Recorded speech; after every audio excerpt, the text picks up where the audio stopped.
Thank you, Tarun. Siddhi. Um, Very exciting to see that, Siddhi. Thank you, Devyani. Okay, amazing. I'm going to request folks to keep putting in their thoughts about what they're looking forward to gathering in today's conversation. My name is Amina, and I largely work with something called the Circle Labs. At the Circle, where we are consistently doing a lot of exciting short term programs across the year for educators, very much like the ones who are in the audience today, who are educators, school leaders, people who wish to someday start schools and after schools of their own. But hopefully, at the center of it all are children, specifically children in low income contexts who deserve a life that is filled with opportunity and choice and dignity. And we work with this community across the year to create programming that helps them understand how can we reinvent this thing that we call schools and how can we do it in the best possible way for children who deserve it the most. And I'm excited to spend the next one-ish hour with you all. And we'll introduce our guest panel in just a bit, but I'm just going to hand it over to Sandeep to also set some context about the work that we do at the Circle. Thank you so much, Amina. All right, it's good to see everybody. It's good to have all of you here, folks. I'm Sandeep. I work with the Circle. We run an organization that believes deeply that school as we know it just doesn't work for kids, and it really doesn't work for kids from low-income communities. And if we want to be able to prepare kids for an India of today, then we need to figure out how to reinvent this thing that we call school. And so we're on a mission to say, how do you reinvent school so that it works fundamentally better for kids from low-income communities? All of that is rooted in this deep belief that every single child across India has aspiration and dreams, right? And every single child deserves a life that is filled with opportunity and choice. And to be able to deliver on that, well, we have to reinvent schools. We have to reinvent programs that surround schools, and we have to reinvent the teaching workforce so that together we're really able to empower students to be able to climb out of poverty, to be able to change the world around them. To be able to do that, we run a couple of core programs, folks. One of those is we run a network of schools and programs across the country. We do that in partnership with social entrepreneurs. And that network is trying to just provide as many proof points as possible of what reinvented school can be for kids. We have 40 of these across the country right now, and that is a network that is continuing to grow. The second is we operate with the belief that you have to reinvent the teaching workforce if you want to reinvent school. And so we run something called Circle U, which is on a mission to say, how do you equip teachers with the knowledge and skills and the mindsets to be able to reinvent how we think about teaching in classrooms? And the third, which is what you're a part of right now, is we run something called Labs, where we try to take all of these learnings, get them into the hands of educators so that we're able to basically just get doses of inspiration, of tools, of insights into the hands of as many educators across the country as possible and spread some of these learnings from the people that we're engaging with every single day. So that's us in a nutshell. If you are interested after this and saying, you know what, you want to start a school, you want to basically be able to get something off the ground, please reach out to us. Amina will pass out an interest form. We are always basically talking to potential founders and people who really want to be able to say, I want to reinvent this thing that we call school. And we're always trying to be able to go on that journey with people. So we'd love to talk. I'm excited about today's panel. It's going to be a conversation more than anything else. Um, one of the we together with our partners at an organization called Transcend, we've identified these six big leaps that we believe all schools need to make to be able to climb into the 21st century. One of those leaps is the leap from a narrow focus on what kids need to a focus on whole child learning, and you'll see that here. And that's the belief that actually, if we really want to be able to prepare kids for a 21st century world, like we have to expand the outcomes that we're focusing on with kids. We have to equip kids with everything that they need to be able to thrive over time. And we're going to dig into a little bit of what that means today. And what does it mean to be able to basically access whole child learning? And what's the role of socio-emotional learning to play in all of that? And I'm excited to introduce two incredible people who are going to be anchoring this with me, and we're going to be hearing entirely from them, actually. Um, One of them is Shrey.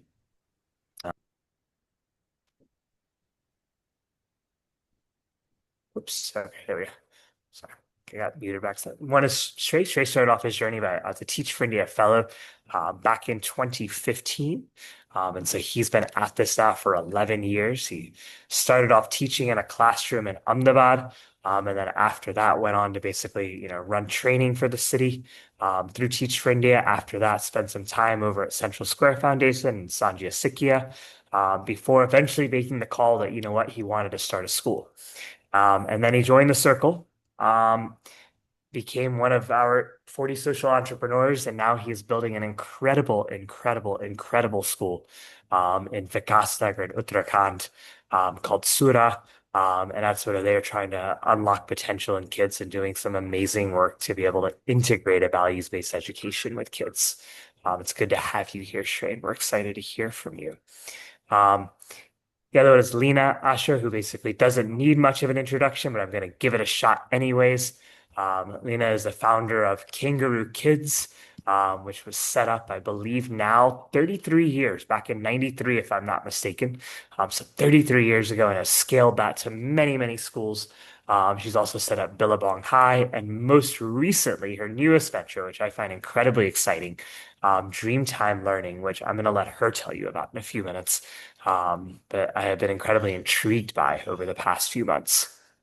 Um, in addition to running schools, Lena has also authored books, spaces around how do you explore parenting and learning, and how do you get young people to thrive in today's world. She's passionate about everything from mastery and happiness and abundance and all of that in a child's learning and life. And couldn't think of a better person to be having this conversation with us, not only because of the work that she has scaled, but also because she's just held what kids need at the center of that. And so, Lena, it's good to have you here as well. Um, Thank you for joining us. So we're going to jump in. We're going to just get this conversation started. Before we jump in, though, what I'd love to be able to do is maybe turn this over to you. Um, Give us like a minute or two each, if you don't mind, just on a few minutes each on just your journeys as school founders, um, and why this topic of whole child learning is so important to you. And then we'll build from there. Okay, I'll go first. So I started my entire journey in Australia as a teacher in an Australian school, trying to teach high school boys poetry. And I realized that there's a big disconnection because there's no relevance for them. Their brain doesn't understand why they're learning it. And so I made that come alive through poetry and song. And we kind of did metaphors and similes through we don't need no education, we don't need no thought control. And kids like really gravitated towards that. And so I realized I had an art in setting up learning experiences. I then came to India. I was teaching at a school called Jamnabai, quite a prestigious school, 1 to 55 kids, and I had to actually rank them and put the ranks outside my classroom door, 1 to 55, and it was all rote, and the kids the kids' brains were really bored. I was really bored, and I said, it has to be better than this. And so I went to my dad for a loan for Kangaroo Kids, and I started that. Preschool was based in activity-based learning, and a lot of people ask me, why did I sell that to do what I'm doing now? But suddenly I realized, Sandeep, you spoke about outcomes. And in education, we're constantly looking out as to what can we grasp and what can we learn and what can we master. And rarely do we allow education to go in. So we should be looking at incomes, like what's inside of us that needs to get developed for us to thrive in the world outside. And that doesn't sit outside of us, it actually sits inside of us. And so my entire work comes around relevancy. So the kids' brains really have to understand why they're learning something. They have to hook onto it very quickly. It has to be interdisciplinary because we don't learn anything in silo, including social emotional learning. And it has to focus on inner literacy over outer literacy. So that's me in a nutshell. Thank you for that, Lena. Shrey? Yeah. Hello, everyone. Very, very excited for this discussion today along with Lina and Sandeep. So yeah, I mean, I started my journey with teaching in 2015, and my class was heavily obsessed with academic outcomes. And quite a lot of children in my classroom, they were actually failing in the most traditional sense. And I was realizing that, of course, they are not doing academically well, but whenever there are these conflicts that used to happen in classroom, some of these children used to become leaders, and they were the ones who were really navigating situations through many, many times. And that got me thinking that the definition of what we mean success, or what we mean being able to progress developmentally, it's very, very broad, and it should not be just the academics. That was a seed that got me thinking that our schools today are just focusing on the outer world and for students to master that, but it me to think about how about the inner world of a child. And so as I progressed forward in my journey, I was realizing this term we call subject. And I was like, if subject is so central to our, teaching and learning and school, I was wondering what is the object then? And then the object becomes our students. And then I was wondering that, this kind of a dynamics where we have subject and object, it happens that the curriculum is expected to be happened to the child. But I was wondering all these years, what will happen if we flip that, if our children become the subject? What if they turn the mirror inward? And that's where the whole idea of what we call swagyan came up. And yeah, we're very happy to talk more about it, how that looks like at a school. Yeah, thanks for that, Shrey, and thank you both for that. Would love to hear more about that in just a minute. Folks, I'll tell you what. Let's try to bring this into practice. Let's just try to make this real fast, right? So, like, we hear this whole child learning, social emotional learning. It's a term that's used really commonly, right? In fact, if I were to open this up to an audience of about 100 people right now, we'd probably have about 140 definitions that would come up. And I'd love to basically bring this home to you and actually say, like, tell us what this looks like in practice. And in particular, if I had to go like a step further, like, what do you see in a classroom when you see whole child learning and social emotional learning coming to life? Like, help us bring this to life and make it really tangible. All right. So my core is in the learning design experience, right? So right from the literature that kids study, which is say Charlie and the Chocolate Factory, they learn about third world and first world diets, right? Social emotional learning is being sensitive to the needs of others and the self. Kids will learn about from Charlie and the Chocolate Factory about different parenting styles. So what is indulgent parenting? What is authoritative parenting? What is authoritarian parenting? And then they go through the characters and they figure out what are their backstories of parenting and how has it not served the over-entitled kids that are in the characters in the book. So throughout the curriculum, whether it's in math, we'll do simple things like kids need to understand their brain, they need to understand behavior. So why does somebody label something as $5.99 and not $6? How does that psychologically speak differently to the brain? If we're doing math, we'll look at even things like branding. Why do fast foods use red and yellow? And how does that speak to the brain? How does that drive your behavior? So in every sense of everything you're doing, whether it's math, science, English, history, firstly, none of these subjects should be in isolation. They're all integrated. And they teach you about the psychology of the self, the psychology of behavior, teaches you about your values, what are your drivers, what are your motivations, what are your deep questions that you have about the world and your place in it. How do you feel awe? Because we've all kind of lost that. How do you feel connected?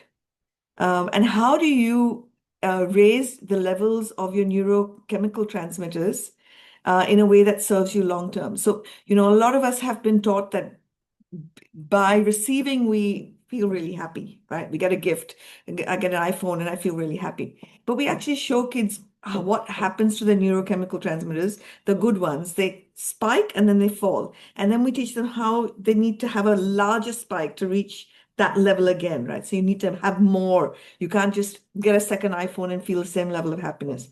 Versus when you give. I mean, why is Sandeep, Shrey, and I involved in what we're doing? Because when we actually have purpose, when we have meaning in our lives, and we're in the process of learning how to contribute, to lift, to grow someone else and ourselves, that's where the neurochemical transmitters come into our body for very, very long periods of time. So teaching the kid how their nervous system works and how to keep it stabilized and regulated should be a core part of all learning.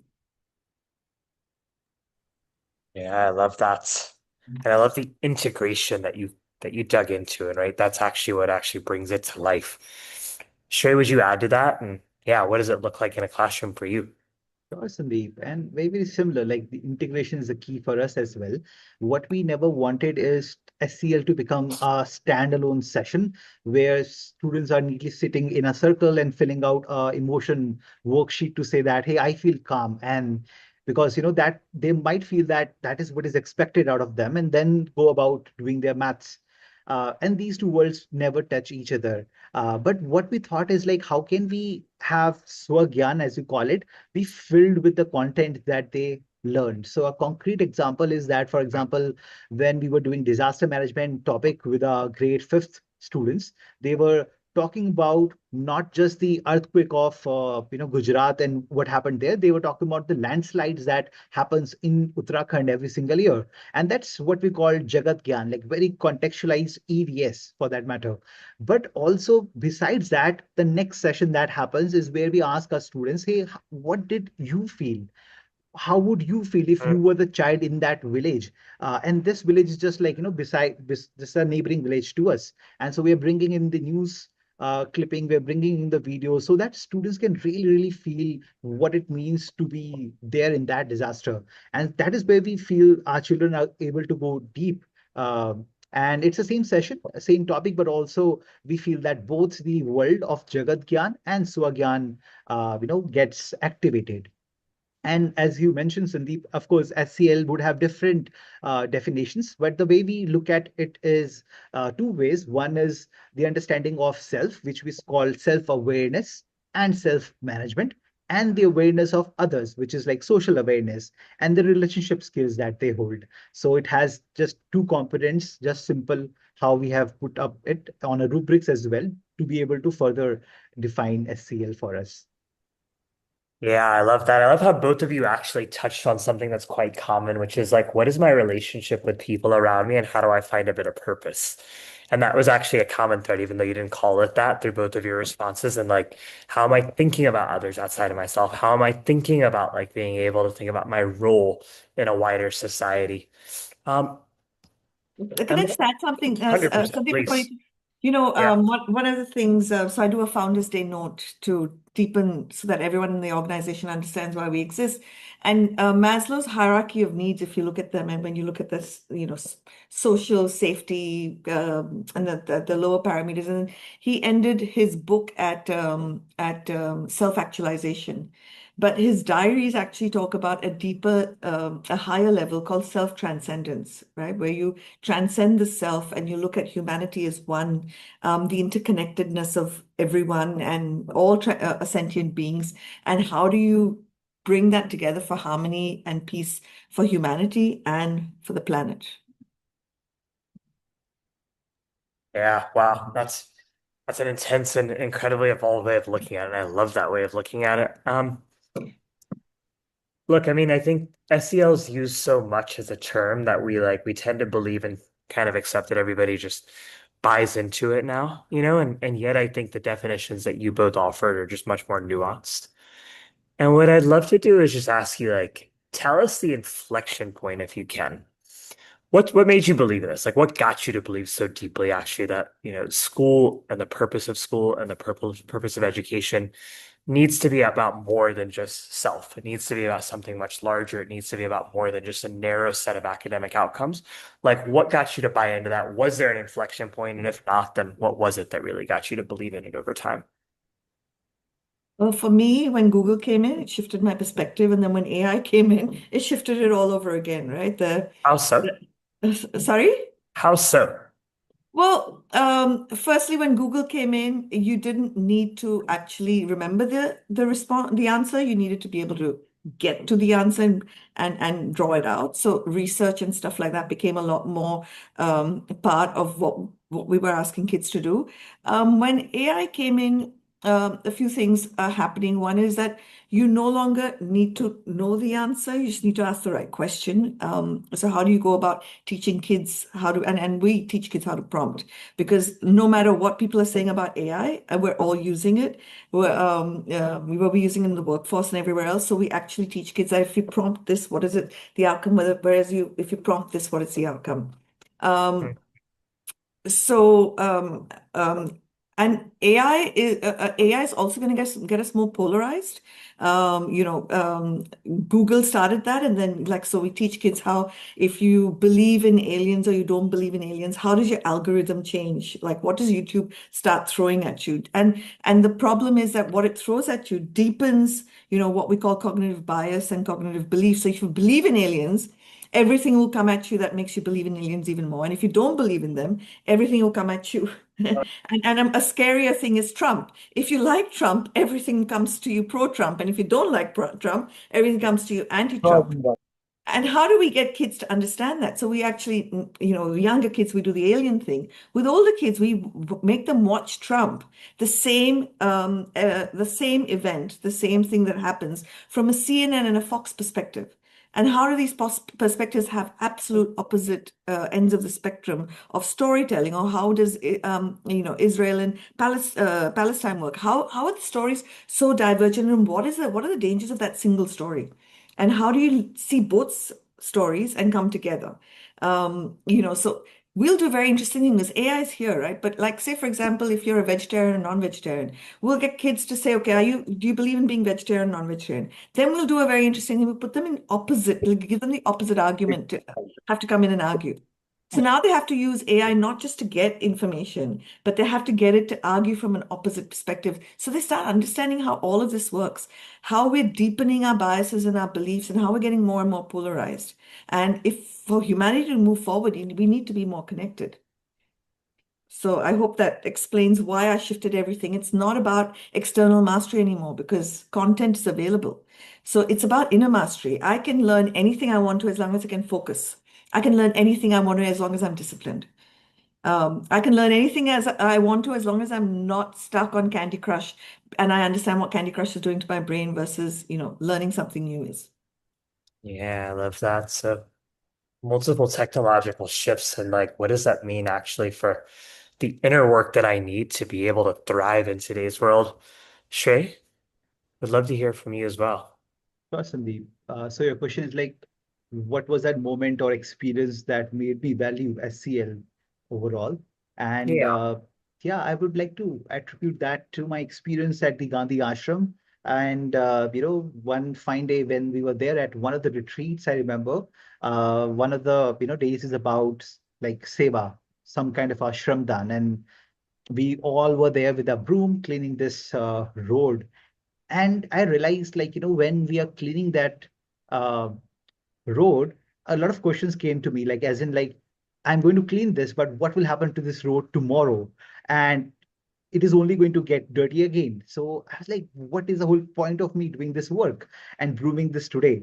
And that is when I realized, because then Jayesh Bhai, our mentor, he mentioned that, hey, it is not that you are going to change anything significant by cleaning this, but as you are cleaning the outer thing, can you also reflect what are you cleaning within you, your own dirt, as you might have anything that you feel is impure, you want to settle that in, or maybe accept any of your hidden part. So actually focus on that and not on the road, because road is definitely going to maybe get clean in the morning or get dirty, and that's a whole cycle. You're just right here reflecting on yourself. And that really got me thinking about that. The real work is actually inside, because the outer world is like almost manifested by a lot of invisible forces. And yeah, that was very deep as an experience as a very, very early educator. And so when this whole idea of reimagining what education could be, I was just thinking of, so probably schools have this very whole focus on the outer world, academics for that matter. And as much as that matter, I was thinking of what would it mean to also bring in that swagyan perspective, that head and heart into our learning. And so yeah, that's where I feel that it's not just how much academic stuff our students are able to understand, but also the question which Jayesh Bhai asked, how are the children treated, or kind of experiences that is made available for them in the school that matters more, I believe, and hence the importance to SEL. Yeah, it's a beautiful story, Shrey. Thank you for sharing that. Um, try to help us get applicable for people now, right? Like, what I'd love to be able to get into is what are practices that people here today with us should and can start to think about to be able to better integrate within their school? And what are concrete practices or concrete tools that you would recommend people to start doing who are running schools, who are teachers, people who are working with schools to be able to provide a more integrated, holistic, whole child experience for kids? You've touched on a few. You've touched on integration. You've touched on basically like kids' relations with others. But if you had to bring this down to practices, like what would be two or three that each of you would recommend based off of your experience? I think I've already covered it, but teach kids how their brains work, right? So one of the things is a lot of kids are are fearful in school, either of a bully or a teacher or whatever. And if kids can kind of understand what their amygdala is, how it works, why it once existed, why it's no longer relevant, how you can calm it down, why it gets excited, what makes it bigger, what gets it smaller. There's so many beautiful stories out there. If somebody just messaged that I'm an early childhood educator. There's, why does Ruby have a worry? Ruby has a worry, and it goes into, giving your worry or your thought color and emotion and size and expression, and the beautiful things you can do with kids that just get them to be able to start articulating their inner world. So I mean, for anyone who wants more understanding, very, you know, happy to take them through a sort of learning design that would help them have kids have a better understanding and integrate it across all subjects. Sandeep, we also offer, I mean, SEL free of cost for any school that's really not-for-profit school. And Priyanka's on call. She can you can just get in touch with her and know more about what we offer. We do offer it as a separate one subject because we have to. We can't, give the whole embedded curriculum, but it should, as much as possible, be embedded. One of the things we don't even think about is autonomy. Every human need, one of the highest human need is for independence and autonomy, and yet we give kids zero of that. So one of the things that we've done with our curriculum is everything, the academics at this times 10 level gets done in half the day. And so kids have the second half of the day for choice-based learning. What are you interested in? What do you want to learn about? Because we, three of us on the screen, know that when we're really interested in something, we can learn the heck out of it. Really? Right? So for me, it's brain science and it's behavioral science and stuff like that. So, but we never give kids the opportunity to go deep down a rabbit hole of something that they're really interested in, because that's where engagement happens. And for me, social emotional learning is not social and emotional learning. It embodies everything, which means kids are not learning for compliance. The schools are not set up for compliance. I think Shrey told a story of how the naughty kids are the good kids. I was a naughty kid in class. Like, your rebellious kids are actually the kids who are thinking a little differently. So how do you honor them and value them and bring them to the forefront? And how do you get kids to learn for what really drives them, rather than for the award or the grade or anything else? And I think one of the things schools can start doing is not putting up their top 10 and their toppers across the board, that we can start honoring and valuing everything, because what we tend to measure gets valued, but we never measure how kind am I? How much do I think about humanity in the world? How much in awe am I of nature? Things like that. Yeah, thank you so much for that. Beautifully articulated. Shrey? Yeah. Talking about the practical aspect of SEL, it is important, I feel, just to be able to understand how SEL could look like developmentally, which means that for a child of 3 age to, let's say, almost like a 6 age, SEL, if it becomes too verbal or abstract, that becomes difficult. So what happens is that we can more focus on the body awareness in the early year children. And the best one is our teacher. So what kind of experience teachers are receiving at school is very, very helpful. If they are under stress, they will just replicate that with the children as well. And I think early years also need a teacher to just hold the child, say that, oh, you're feeling scared. That's okay. To be able to co-regulate it with the children, that's so much important. And I feel in a lot of sense, the adult becomes the curriculum in that class of early year education that I feel. And that shift when we talk about even, let's say, primary age, I feel primary age is the time when students have those perspectives where they can actually name the feeling as well as talk about the why they're feeling certain way. And what and how we go about that is we have this transdisciplinary projects that we do, which is like if there is any concepts that you take to the children, just think about how can children turn the mirror inside in that. And here's a concrete example. So last year we were doing this project called Bara Anaj, 12 seeds with the children. And from the Jagat Gyan perspective, they were understanding the traditional farming technique that used to be in their village. And it was around biodiversity. It was around how do you put in seeds of 12 different kinds that helps you make the soil the most fertile. But then they turned in to say that what does it mean to be inclusive in our village? What does it mean to be inclusive in our school? Mm. Is there a moment where you felt excluded? And the kind of deep insights that came in, one of our child, he actually suffers from asthma, so he often forgets things as well. And if he was very vulnerable in that circle. He's like, I actually feels a lot of time excluded when my peer says that, he cannot answer, rehne do, let's go ahead, I can answer, ma'am. So like I feel excluded. And then he went further up to say that actually, I also feel that I have done that to my youngest brother who is in LKG. And I have also done the same, but it's the same seed of exclusion, but it doesn't really help any party that is, involved in that circle or in that room. And so that kind of how do you turn a topic inward it's a very, very simple technique, but has been very deep for us so far. Yeah, thank you for that, Shrey. Um, Looks, I'm going to offer one more question, then we're going to open this up to the audience to be able to ask questions and weigh into this conversation. We've already got some stuff coming over into the chat box as well. Fill in the blanks. I would define an excellent education for kids as blank. I would define an excellent education as kids as blank. Like fill in the blank for us. So what would be your definition?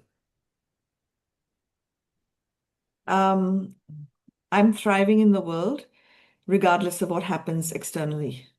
Mm, I love that. One that makes me think, one that helps me feel, and one that helps me do things with my hands. Mm, I love that too. There's a Yep, very yeah, interesting please. book. We've so far looked at SEL as resilience being great. There's a True. really good, great book. I've forgotten the author's name is difficult to pronounce, called Anti-Fragility. Hmm. And what he speaks about is that a child who's going to really thrive in the world thrives in the face of adversity. Because Hmm. something adverse happens to you, and you actually find the opportunity in that.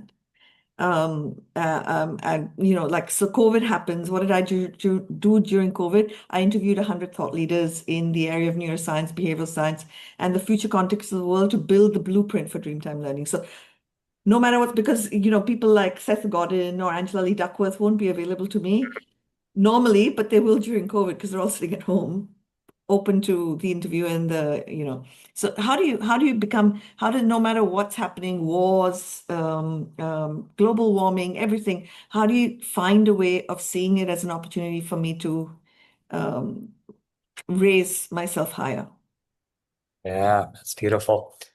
Okay, folks, we're at the 25-minute mark. We've been talking for 25 minutes. We've been going for about 35 minutes. I want to keep this a 50-50 discussion. That was my commitment coming into today.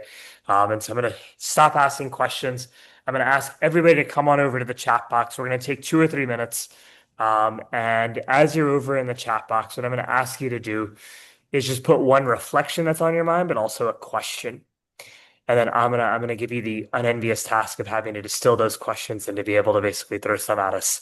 And we're gonna pick some and just open them up. Yeah. So everybody come on over to the chat box with me. We're gonna take 3 minutes right now.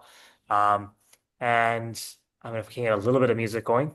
And just one reflection, one question, most sitting with you as you're listening to these two incredible leaders, and then we're gonna open it up.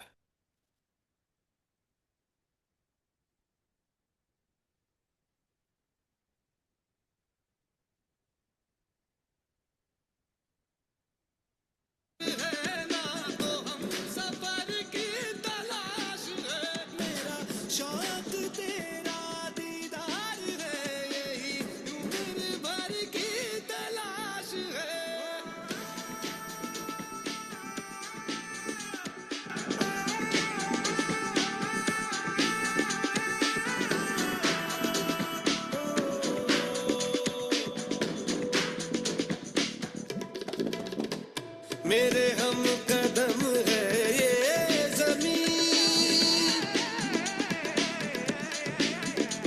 मेरे हम कदम है ये ज़मीन, मेरे हम कदम है ये ज़मीन, मेरे हाथ में आकाश है, ना तो कारवा की तलाश है, ना तो कारवा की तलाश है, ना तो हम सफर की तलाश है, ना तो कारवा की तलाश है।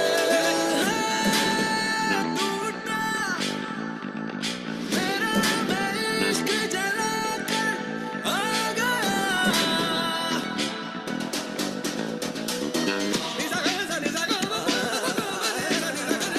ना तो कारवा की तलाश है, ना तो हम सफर की तलाश है।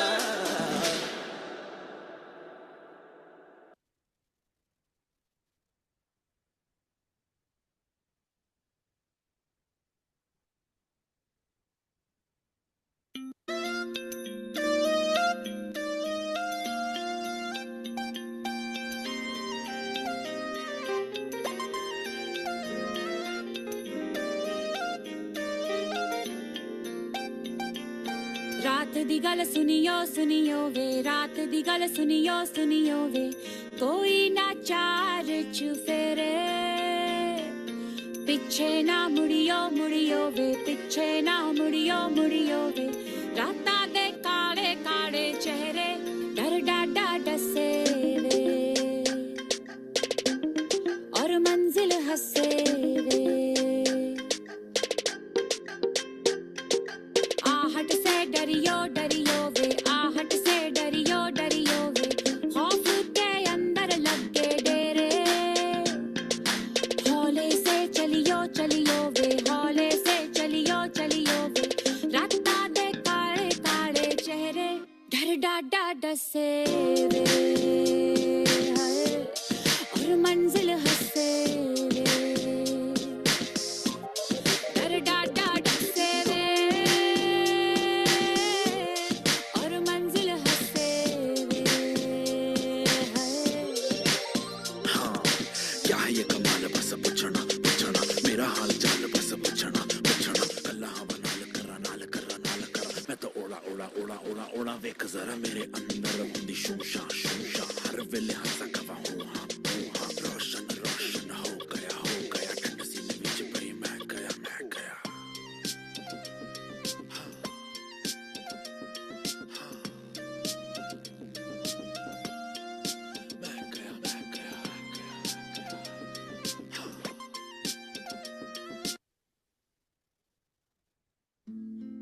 Okay.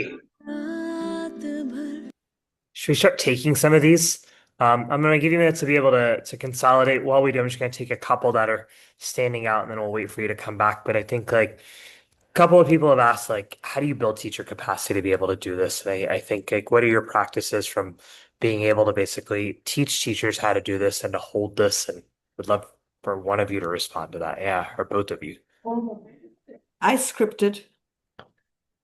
I have Yeah. curriculum in a box and I script it because there's no way a parent, a teacher understands all the neuroscience and behavioral science to be able to implement it or speak about it to kids. And I know it's frowned upon, but I script everything from this is the question, these are the expected responses, and how do you then respond to that with a whole lot of permutations, combinations. Yeah, I love it. Planning it to the T and being able to basically give teachers a lot of preparation and know what to go in with. Yeah, Shrey? Yeah, we start our day by sitting together for 20 minutes. One part of that is SCL, where we ask Mm, how teachers are doing that day. How do they want to kind of visualize their day? And so that is like, centering them into their own self. That is very, very helpful. And why? Because we just feel that it is very difficult for a teacher to facilitate this kind of a inner work if they have not done themselves. And if they haven't really named their feeling, if they haven't named their fear, they will only become performative, and they can manage the process, I feel, but they will not actually inhabit what it really means to facilitate this swagyan space that we say, and children can feel that, I feel. yeah, so how to basically get teachers to experience what you want children to experience and get them to really model that and go through the experience themselves. Um, Piece around integrating into the day, I think, has come up a couple of times now, right? And so, like, let's lean into that. Like, how do you actually, a lot of questions, like, how do you get this integrated into a school day? How do you get it integrated into a week? Like, you talked about at the lesson level, Lina, but I think there's like, if we don't want to do it as like a separate SEL block, like, what are different approaches to integrate it to within the day, into culture? Like, how do we think about this more broadly? So I'll quickly go back to the same example I gave. Say, take Charlie in the Mm, Chocolate Factory, right? And take one of the mm, characters, just one. So I'm going to take mm, Veruca Salt. Most people know Veruca Salt. She's mm, raised in a world where every desire is immediately fulfilled by her parents, that they don't have any boundaries, they're indulgent parenting, and any discomfort she has is moved out of bounds, right? So what mm, happens to her psychologically? Kids explore in groups that she doesn't have a tolerance for frustration. She doesn't have any emotional resilience, and she doesn't know how to delay gratification. And we teach them, I mean, there's a beautiful video on delayed gratification, the marshmallow story, that kids can watch in 6 minutes and understand what that means. And what's kids then start introspecting that they themselves are growing up in environments where, boredom is eliminated quickly. You can get rid of boredom in a second today, right? And why is boredom really important? Why is discomfort really important? Why is constant stimulation not great for your brain or your body? And when gratification is instant, what happens? And how is resilience built? It's built by waiting, by doing the hard stuff, by problem solving, by discomfort. And so if you look at the world, it's getting more and more emotionally fragile, and we want to like kind of get kids to stop that through actually the curriculum. So it's not isolated. Plus, half the day is autonomous. So they actually have agency. We need to understand that we have agency over our own lives, that we can make decisions and we can do what we enjoy doing. yeah. Shrey, would you add to that? Sure. The question is like, how do we integrate SCL in terms of structures we Yeah. run? Yeah. So we run about 6 week of projects that we do. And in those projects, we try to bring out the different aspect of Jagat Gyan and Swagyan, as well as Khoj and Moj. Um, and so facilitators, they are free to say that how much SCL component or this inner work component would be a part of that project. But Mm, once it is there, different sessions become SCL focus. Some becomes Jagat Gyan focus. And so, for example, if they were doing a project around Ashoka rock addict, and they could understand, yes, it is there right in their village. In the SCL part, they are reflecting what does it mean for something to stay for thousands of years. If they were to leave behind a message, what would they write? And so that becomes inner focus. And so that is like project is one structure. Two more, we do morning circles with children as well. So they start their day naming their feeling, connecting with each other. So that happens. And lastly, we also do learning circles, especially with our now middle schoolers, so that they can name all the transition that is happening in their life. So I think that really helps. And lastly, I would say assessment. Assessment is also the other thing. A lot of schools, they look at SCL assessment, also something like academic assessment, to say that, oh, let us just like, at the end of the term, let's see where students are. What SCL assessments need to be is longitudinal in nature. Throughout the year, one needs to see. And it's not just one source, which is like what teacher are saying, but can we also involve our children to speak up? What are their reflection? And yeah, lastly, I would say it's also important to understand that the growth in terms of SCL is quite slow, quite non-linear as well, because a child might be all well at school but might get into certain behaviors at home which is not very helpful. But it is not just that the child is kind of not integrated, but it just takes time for them to really show behavior in different context. So yeah, all of those, I think awareness really help us as educator to also have patience with the children as they grow naturally. Can I add one more suggestion to all the educators that I think the biggest learning has to happen by parents, because the parents are the ones who are allowing the overstimulation, they're giving the overpressure. The disconnection is a lot with parents today, and so HarperCollins is publishing my book later in November, Parenting for a World That's Already Here. But what I would suggest to every educator is make sure you have a founder's desk note going out once a week around why are you not pushing writing? Why are you not doing this? Why are you doing this? Why are you focusing here? So parents start getting drip fed and starting to change their context in the home. Yeah. Do you have any other advice about what parents need to be doing, Lena? Because that's actually a question that's come up many times in the chat boxes. What is the role of parents? So the other thing is we put all our independent learning work, what's usually called as homework, around the Mm, parent and child doing something together. So if we're teaching water in grade one, the parent takes the child to the supermarket because we've taught kids, right, from an environmental point of view to create one bottle of plastic water. What happens to the environment? Like how many bottles of water do you use to create that? Blah, blah, blah. mm, It's going to actually look at water to understand what's the difference between sparkling water, spring water, bottled water, and the price points of all of that, and the branding and stuff like that. So parents and kids have to do that together. If in grade two they're doing plants, they go to the chemist together to look at which properties of plants are there in medicines. So I think we have to mm, create opportunities for parents and kids to work a little bit together. And we send a note home every day, independent for each child as to what was done in that day. So parents and kids have a point of conversation around how the kid felt in school rather than what he did in school. mm. Shay, would you add anything to that around like kind of stuff that you think you've tried to get parents to be able to adopt, to be able to basically support what's happening within the school? Sure, Sandeep. I think one aspect is parents, and also like why SCL is so important for the community, for the children and the parents for that Mm, matter.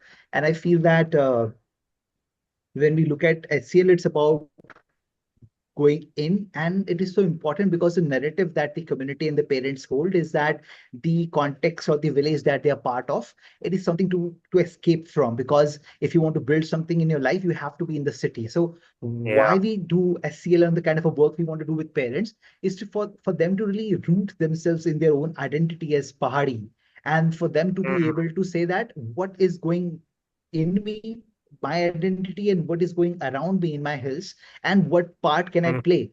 And so as they root themselves, they will also give that experience to their child to say that your context, your village is your biggest asset. So yeah, so mm. just learn about those canals that flows here, learn about those traditional farming practice that happens here.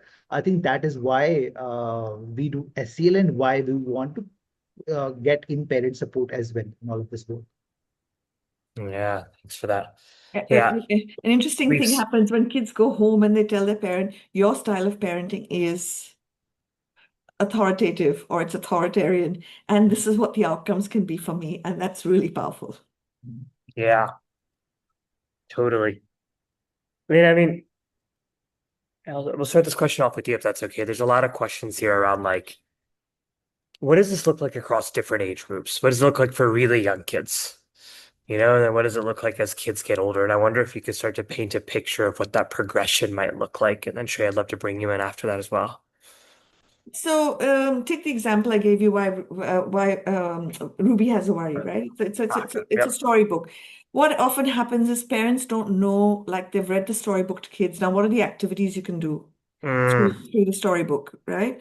And these activity sheets go home for parents and kids to do together. So the parents actually get a script as to what can be done with this, and mm, how do you work with the kids with this resource, because mm. that's what parents actually need. Parents are hard pressed for time. They've got a million things going on, and if you give them the tools, then some of them will engage. So that's with younger kids. With older kids, the kids take the learning home. The kids take the learning home, and parents come to us with very powerful things. Like a parent came to me I was in a mall, and I said to my kid, I'm feeling hungry. And the kid says, but that's because you're standing in front of this red and yellow McDonald's sign. Let's move away from this because that's what's stimulating your appetite. Let's move away from this and then still see whether you're hungry in 15 minutes and then find you something that's more nutritious to eat. When kids go home with this, parents are like, wow. Very true. Yeah, very true. Shrey, anything you would add to that? Yeah, I mean, I did touch upon this earlier, but just that maybe I'll repeat is that, I mean, SCL, as we also see, let's say even 1 year old in our home, it's about Mhm. how can this adult who spend the time with child can be the most nurturing and provide unconditional love to the child. And that it's very easy to do with your own child, but also I think as a teacher, they need to hold that kind of unconditional love for all the children. So a lot of common narrative as in ye galat hai, ye sahi hai, this is mistake, this is not, has to go away. And it just SCL is all in the early years. I'm talking more because when we say SCL, a lot of structured program comes into our mind that is possible for the, let's say, primary and middle schoolers. But I'll touch upon early years again, just like the kind of a tone that a teacher uses, the kind of a presence she has in front of the child, how responsive she is in the class. I think all of that really matter, and that is what SCL is for the child in the early years. Because children in the early years, they don't run reflection circle and learning circles much, but it is the adult who needs to name the emotions through stories, through drawings, and yeah, Mhm. basic vocabulary like happy, sad, angry, that helps in the early. Yeah, thanks for that. Good for it, Lina. Yeah. Yeah, Sandeep, anyone who wants a couple of free resources just to get their minds stimulated in what they Mm. can do with parents, if you send me email addresses or whatever, I'll make sure I send a couple of resources out. That would be amazing. Thank you. You want to say something else? Go ahead. No? Oh, okay, that'd be amazing. Thank you for that. I guess there's one last set of questions, and then we're going to try to steer this to a close. But there's a lot of questions around like, how do you measure this? And it is a big question for people that are constantly thinking about how do I show progress to parents? How do I show progress to donors? How do I show progress to others around me? How do we then learn from this and make sure that we're quantifying it? So, how do you measure any of this? And what are indicators that you track to know whether or not you're actually building this? We've got measures in the curriculum. Mm, Um, so if is an acronym and you say R is for reflective learning, you actually mm, have a portfolio of learning that parents see. That's your measure. I think we need to change from grades and to portfolios of learning. So it's all within that I'm reflective. And one of the really exciting sometimes I drop in when kids are doing students lead the conferences, and the reflective learning example that the kid put in was around the Big Bang Theory. And I said to the child, well, how is that reflective of your, I mean, how is that? So the kid said, because till now when I went to church, I thought that creation only happened one way, but now I'm open to other possibilities, right? And you're talking about a grade 2 kid. I'm open to thinking about other possibilities around creation, and those are measures of that through a portfolio. yeah, simple way to do it. Shrey, have you been able to institute anything at all?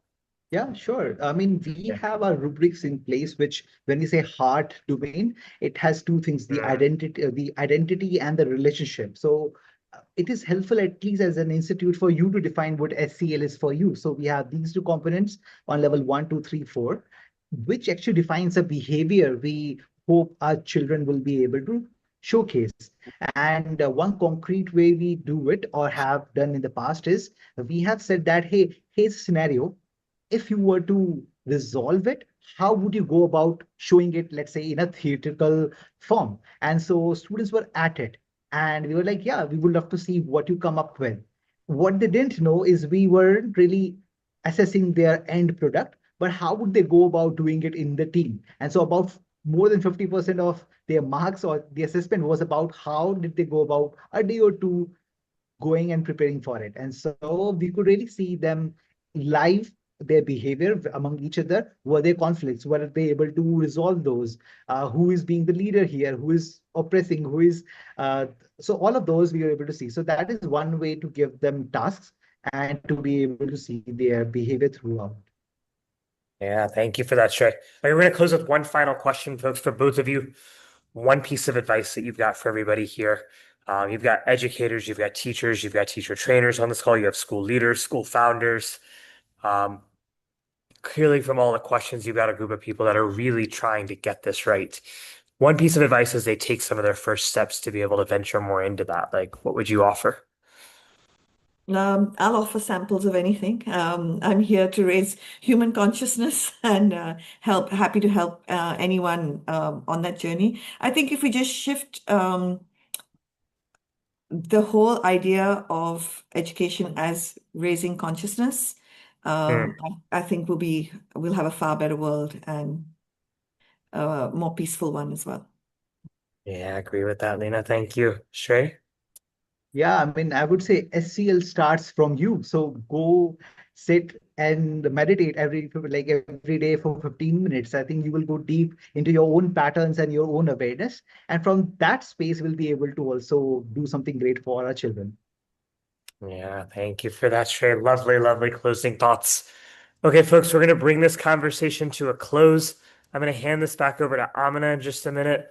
Before you all take off, would love for you to come back over to the chat box one final time as a show of gratitude to these two incredible people who spent the last hour with us, talking about all that it takes to build this. One takeaway, come on back over to the chat box. One big thing you're leaving with, one aha, one insight. Just one line over in the chat box, and we're going to do that to be able to show these two incredible leaders just how much we've learned from them over the past hour. And we will close with that. So I'll leave it open for a couple of minutes, and then Amina will take us forward. And to both of you, a very, very big thank you. This has been an incredible conversation. I'm learning a lot. I'm taking away a lot. So thank you not only for this conversation, but for all of the work that you're doing, and clearly for the incredible people that you both are. So.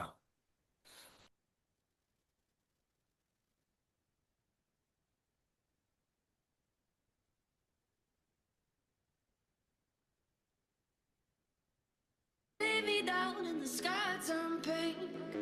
And is this all it's gonna be? Gold dust shimmers on my feet, and they lay me down in the sky turn pink. Ay, ay. Umra mein sariyan jheliyan,